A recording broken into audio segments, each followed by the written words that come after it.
In diesem Video geht es doch um China-Dropshipping. Herzlich willkommen zu einem neuen Video von eBakery, die Agentur für Online-Händler. Im vorherigen Video hatten wir euch Optionen aufgezeigt, im europäischen Umland einen Lieferanten zu finden und dem Ganzen auch seine Vorteile beigefügt. Doch dass China-Dropshipping nun mal weit verbreitet ist und nun mal auch hohe Margen verspricht, das ist nicht von der Hand zu weisen. Trotzdem klären wir euch mit dem Video auf, wo die negativen Punkte und Gefahren liegen, andererseits aber auch, wie ihr es richtig angehen solltet. Seid also gespannt und schaut bis zum Schluss.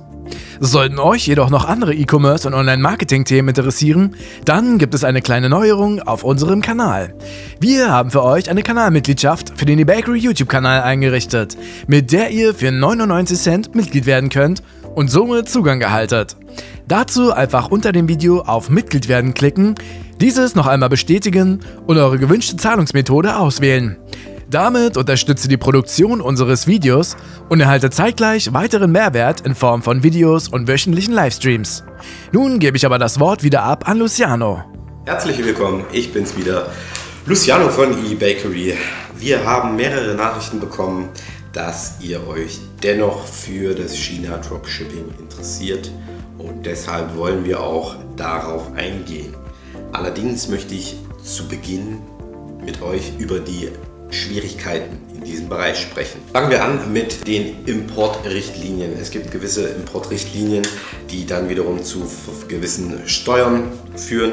Dafür solltest du mit einem Steuerberater sprechen, denn sollte es passieren, dass du doch etwas höhere Umsätze fährst, musst du wissen, wo du wie was versteuerst. Hierbei konsultiere unbedingt einen Steuerberater, denn ich weiß nicht, wann du das Video siehst und welche Gesetze zu diesem Zeitpunkt herrschen. Des Weiteren würde ich dir als zweites raten, dich mit Institutionen wie dem Händlerbund in Verbindung zu setzen, um deinen Shop soweit rechtlich sicher zu machen.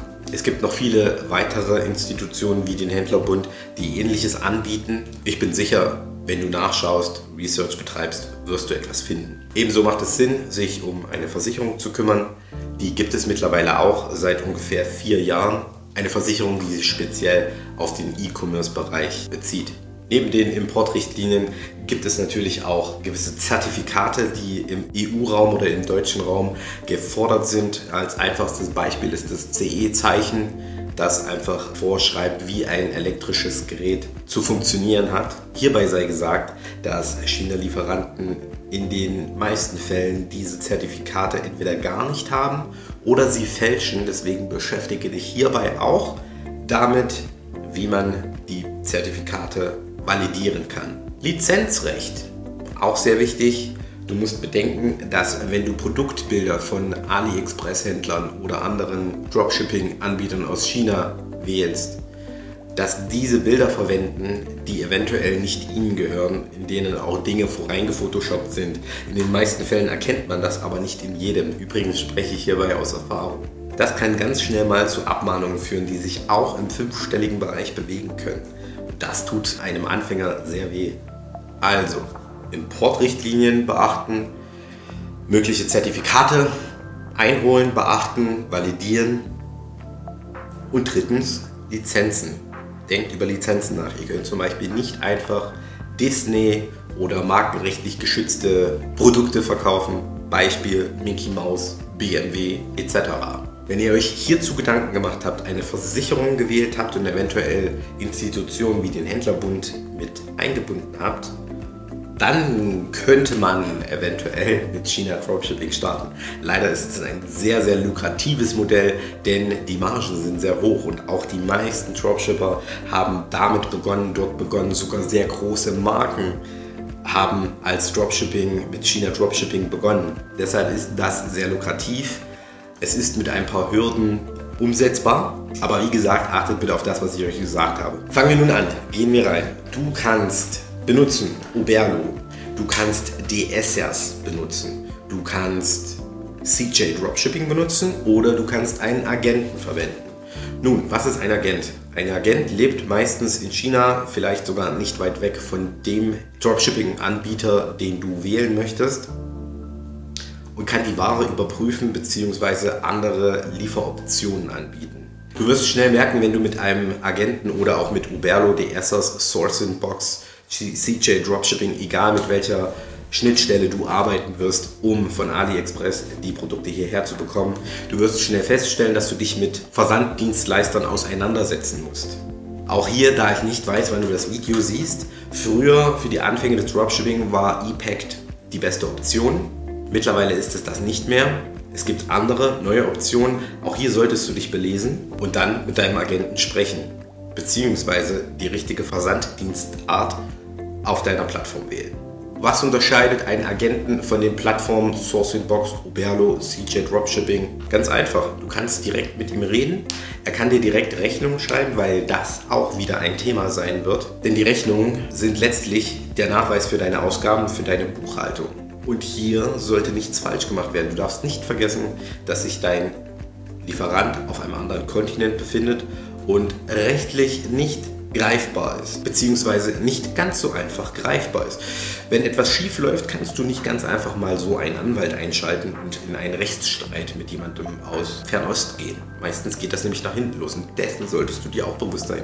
Du kannst demnach nicht aus Fernost jemanden zur Rechenschaft ziehen, zumindest nicht so einfach, zumindest nicht als Anfänger. Das ist nämlich die Gefahr, denn du wirst als Hersteller deklariert. Aber kommen wir zurück zu den guten Punkten. Die Marge ist sehr hoch. Du kannst durch Research schnell herausfinden, welche Produkte sich verkaufen. Dazu kannst du einfach Facebook oder Instagram verwenden, um dort Impulskaufprodukte zu finden, denn das sind dann im Endeffekt Dropshipping-Produkte. Du kennst sie, sowas wie eine Massagepistole oder ein 100 LED-Halsband. Das sind alles Dropshipping-Produkte. Fassen wir kurz zusammen. Es gibt verschiedene Schnittstellen und es gibt einen Agenten. Dieser Agent wird dir eventuell auch eine Schnittstelle empfehlen. Denn der Agent kann auch dafür sorgen, dass die Bestellung ausgelöst wird, dass die Sendungsnummer zur Bestellung hinzugefügt wird über ihn und du somit keinerlei Arbeit hast, was ja Sinn und Zweck des Dropshippings ist. Bis auf den Support natürlich. Wenn du natürlich genug Umsatz machst, kannst du dafür jemanden einstellen. Fassen wir zusammen. Es gibt Schnittstellen, es gibt einen Agenten, du solltest die rechtlichen Dinge beachten. Und dann kannst du starten. Wenn du hierbei Hilfe brauchst oder nicht weißt, worauf du noch achten sollst, melde dich bei eBakery und wir helfen dir weiter. Vielen Dank fürs Zuschauen. Bis zum nächsten Mal. Ihr habt nun also die Gefahren, aber auch Chancen kennengelernt, wenn ihr euch für Dropshipping mit asiatischen Großhändlern entscheidet. Abwägen müsst ihr es am Ende selbst. eBakery kann euch jedoch zumindest dabei tiefergehend beraten. Oben rechts ist unsere Seite verlinkt, auf der ihr jederzeit einen Termin mit uns vereinbaren könnt. Falls Dinge noch unklar sein sollten, schreibt uns einen Kommentar und wir versuchen Licht ins Dunkel zu bringen. Ansonsten hören wir uns in der nächsten Folge wieder, wenn ihr denn auch den eBakery YouTube-Kanal abonniert habt. Bis dahin, euch alles Gute, wünscht euch euer eBakery-Team.